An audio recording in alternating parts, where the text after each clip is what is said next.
An overnight stabbing. Those scattered showers and thunderstorms we talked about this morning, well, here they are. They're on the way. We'll tell you all about them in the Skywatch Weather Center. And dancing video of Finland's prime minister goes viral. The 4 states' most watched news starts now. A woman is rushed to the hospital after a stabbing at Joplin's Ewart Park overnight. This is KOAM News at noon. I'm Tanya Bach. Topping our first 7 minutes, the JPD is on the lookout for a suspect who stabbed a woman multiple times. The 911 call came in shortly after midnight. Joplin Police, Joplin Fire, and Met's ambulance responded. The Highway Patrol and Jasper County Sheriff's deputies also arrived on scene. Police say the female victim was suffering from multiple stabbing wounds, but still conscious when she was taken to the hospital. If you have any information, please contact the Joplin Police. The search continues for a woman awaiting trial for murder in Missouri. Law enforcement across the 4 states are on the hunt for Dawn Wynn, a McDonald County woman accused of shooting her husband while he was sleeping. The murder happened in McDonald County. Authorities found Harold Wynn shot to death in the couple's fifth-wheel camper west of Anderson, Missouri on November 16, 2021. Dawn was arrested and charged that day. She's been out on bond awaiting trial. According to the McDonald County Sheriff, part of Wynn's bail conditions required her to stay at her mother's residence in Pea Ridge, Arkansas. On Sunday, Sheriff Evenson says Wynn was missing. Her bond is now revoked and a warrant has been issued for her arrest. According to the Benton County, Arkansas Sheriff's Office, Dawn was last seen in the area of Jennifer Lane in Pea Ridge, Arkansas. She was believed to be headed northeast Oklahoma, but has ties in southwest Missouri and Joplin. If you have any information on her whereabouts, contact police immediately.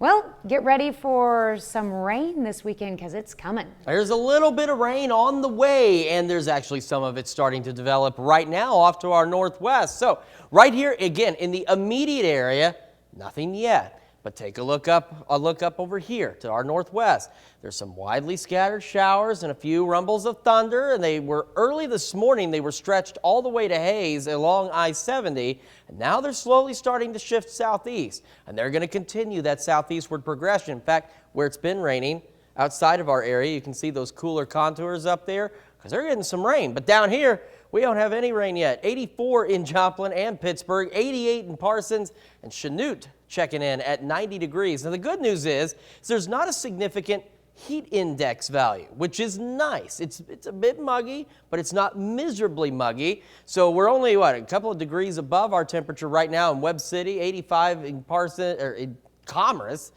Down here, it's in Oklahoma, and 88 in Parsons. So not bad. Now, as we go through the evening, we'll see these scattered showers and thunderstorms mainly in our northern counties. 88 by 6, 82 by 8, 76 by 10, and 74 by midnight. We're all heading for another pretty comfortable night across the areas. We're going to get back into the mid to upper 60s for overnight lows.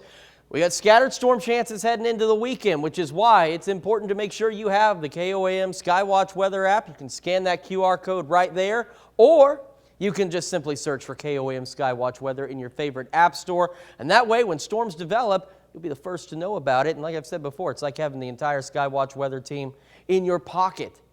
We're always there, always informing you of what's going on. We're going to talk about the weekend storm chances and a significant warm-up coming next week here in just a few minutes. I don't mind the storm chances, but I'm not too excited about that significant warm-up. The 7-day forecast is a little gloomy, and I'm not talking about rain chances. Ah, darn it. All right, well, I'm looking forward to the full forecast. Thanks, Chris. Well, there are growing fears the war in Ukraine could cause a disaster at Europe's largest nuclear plant. The UN Secretary General is calling for a demilitarized zone around the facility, which is in Russian-occupied territory in Ukraine. Both sides blame each other for shelling the area. Charlie Daggett is in Ukraine, tracking this growing crisis. Both sides issue ominous warnings of an attack today. Ukrainian officials say Russia plans to stage a false flag incident at Europe's largest nuclear power plant and blame Ukraine, just hours after Russia accused Ukraine of trying to stage an accident there. The threats are timed to coincide with a visit to the country by Turkish President Tayyip Erdogan and UN Chief Antonio Guterres. The area needs to be demilitarized, and we must tell it as it is. Any potential damage to Zaporizhia is suicide. President Zelensky demanding an immediate and unconditional withdrawal. Russia must stop all provocations and certainly all shelling, he said. We cannot allow Russia to deliberately put us all on the edge of a radiation catastrophe. Ukraine accuses Russia of using it as a military base for troops and equipment. Shaky social media video appears to show Russian military vehicles parked inside the complex.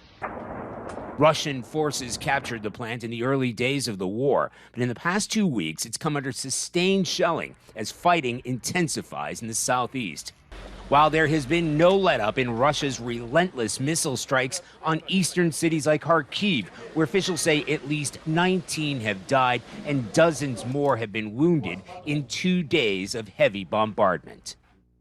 The Russian government has already rejected the UN proposal to demilitarize the plant and the region around it, calling it unacceptable, saying any withdrawal would make the plant even more vulnerable.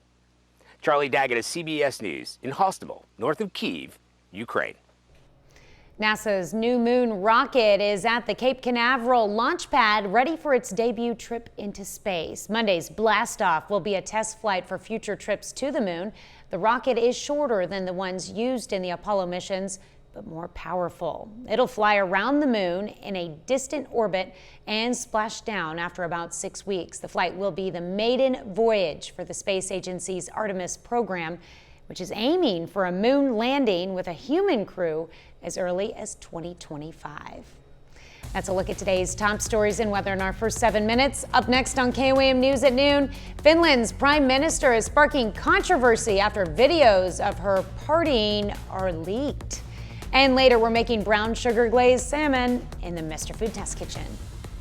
Video shot at private parties is sparking controversy for Finland's prime minister. Ian Lee has more on the country's youngest leader. Finland's prime minister, that's her on the left, never expected video of her dancing with friends at private parties would be made public. 36-year-old Sanna Marin says the clips were meant to only be seen by friends and says she has nothing to hide. And while most Finns seem to support her, an opposition leader called the behavior unbecoming of a prime minister and requested Marin take a drug test. Marin admits there was alcohol at the two parties this summer, but says no drugs were present. I present younger generation. When Marin took office in 2019, she was the world's youngest sitting national leader, and she acknowledged the challenge at her age. I'm an individual, a person, a real person also, even though I'm a prime minister. So I won't change the way I behave. Of course, I have to be careful what I say because it can be represented as the whole government. Marin has been praised for how she handled the pandemic. Finland has one of the lowest COVID infection rates in Europe. Ian Lee, CBS News. Prime Minister Marin says she has taken a drug test. The results will be available next week. Still to come on the KOAM News at noon, Mr. Food. Ever wonder what the difference between white and brown sugar is? Besides the color, we've got the answer and a tasty recipe. But first, Chris Warner returns with your complete forecast. Showers and thunderstorms are going to be the trend over the next 2 to 3 days. Right now, though, on the Skywatch Storm Tracker, on the local level, nothing yet. But take a peek off to the northwest. And do you see what's going on up here? Shower and thunderstorm activity. Now, this morning, we were watching this along and north of I-70, stretching all the way back to Hays, Kansas, and now it's slowly drifting southeast. You can also see where it's disorganized at best. So this is the activity that is going to clip our northern counties as we head through the rest of the evening. Then we're also going to watch any development that takes place back out in this area, and that could bring us some additional showers and thunderstorms late tonight into very early tomorrow morning. We're talking 1, 2 o'clock in the morning. Now, the storms in our northern counties could get a little rowdy, and that means that we do have a very low, strong thunderstorm chance. So any of these storms that do get a little nasty, we're talking hail and wind as the primary risks for the counties that you see outlined in this brown color. But again, this is an isolated chance. We're not expecting widespread severe weather, just maybe a scattered strong storm or two. Let's take a look at the future track on exactly what these storms are going to do. So heading into 10 o'clock tonight, this over here in central Missouri is actually what's back here now. So despite how it looks like it's diving southeast, it's really going to kind of trim an east-southeast path. And then we'll have additional development. This is what's out by Hayes right now that we'll keep an eye on as it goes through the evening. So you can see scattered showers and thunderstorms heading into tonight. Then we get a brief break, which allows temperatures to get nice and toasty tomorrow. Then as we head into tomorrow afternoon, you can see where we start to get a few more scattered, isolated pop-up storms. And as we head through the rest of Saturday evening, we get a few more of those showers and thunderstorms. So here's the deal. With those storms being scattered, we want to remind you to download the KOAM Skywatch weather app. You can scan that QR code, or you can just search in your favorite app store for KOAM Skywatch weather. That way, you got the latest forecast and latest weather information in your pocket for whatever it is that you may be doing this weekend. Now, right now at 7th and Rangeline, take a look off to the north and northwest. You can actually see off in the distance the clouds from those storms, but they're not going to make it here just yet, at least not down this far south. 84 is where we are right now under mostly sunny skies with a light southwest breeze, and it only feels like 85.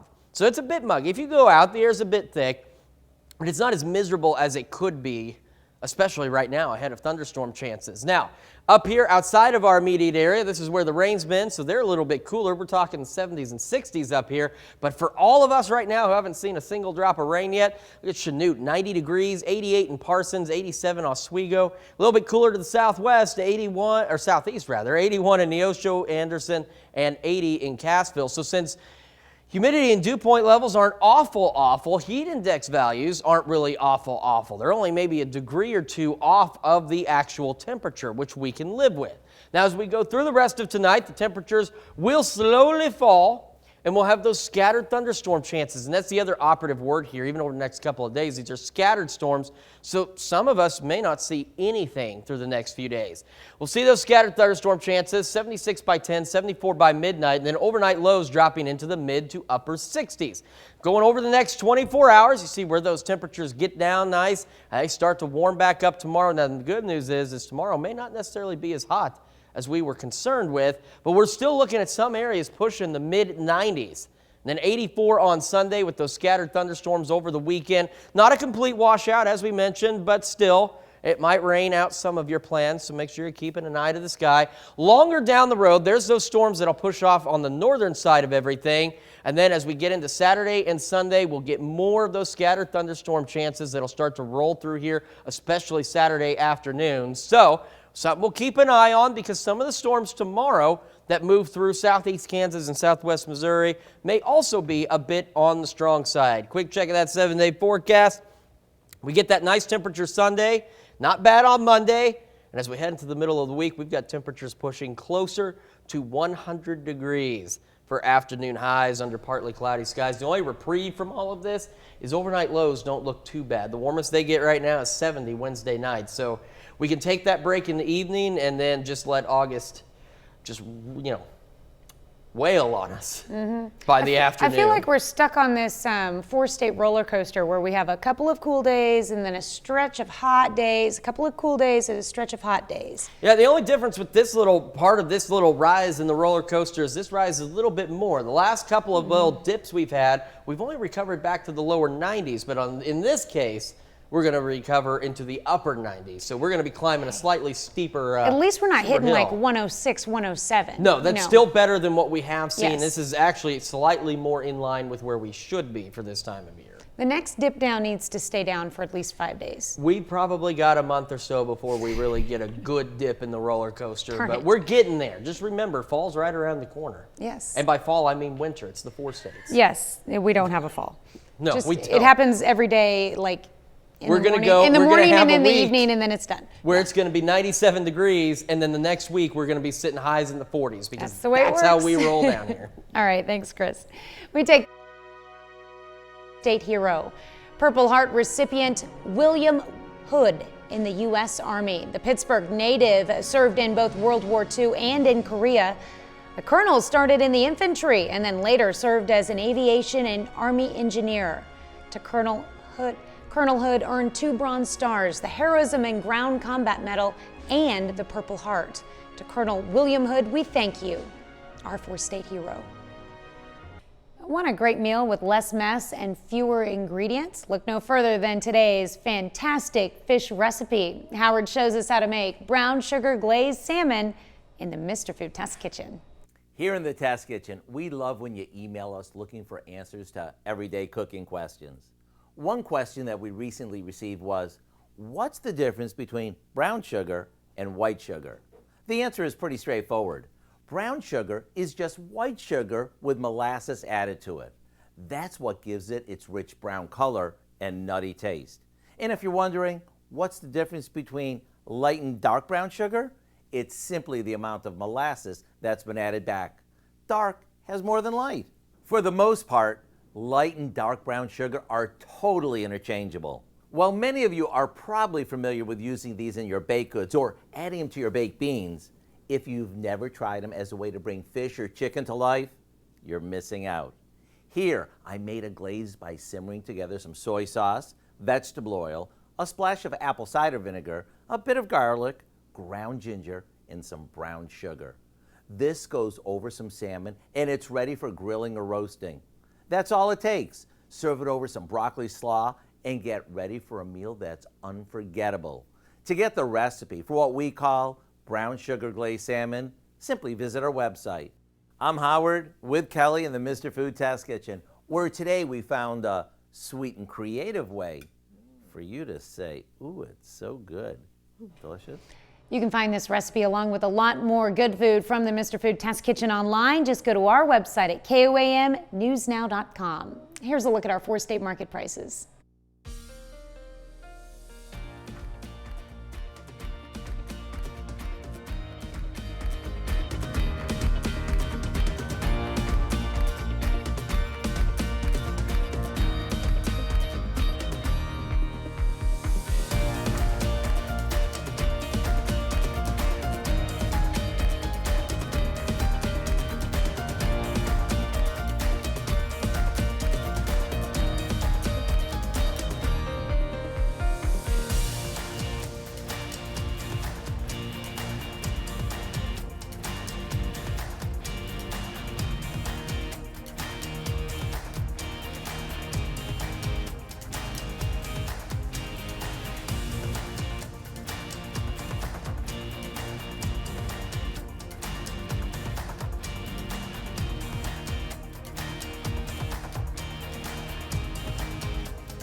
Temperatures are going to get into the lower 90s today, 90s on Saturday with increasing rain chances, unfortunately, through the weekend, but it's rain we need. 84 Sunday, then look at the rest of the week.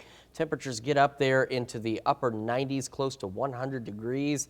The only relief we get is the overnight lows. I'm going to focus on that Sunday high, 84. Sunday's going to be a good one, and those storms should clear out by the afternoon Sunday, so you'll have at least half the day to get out there and enjoy it. I'll just sleep in. That'll be fun. That's a good idea. Excellent idea. What do we have coming up tonight at 5? Well, at 5, saving animals with prosthetics, a new age kind of rescue. In Health Watch, we're going to take you to Thomas Jefferson University, where a team is helping all kinds of animals with injuries and birth defects. Plus, a new curriculum director with McDonald County School District is helping to make sure that teachers have the most up-to-date materials. And the Pitt State Band is marching to the beat under a new leader who has some big shoes to fill. You can join us for those stories, a whole lot more, of course. It's coming up today on KOAM News at 5. All right, thank you, Dal. Thanks for joining us for KOAM News at noon. We'll see you right back here at 5 o'clock.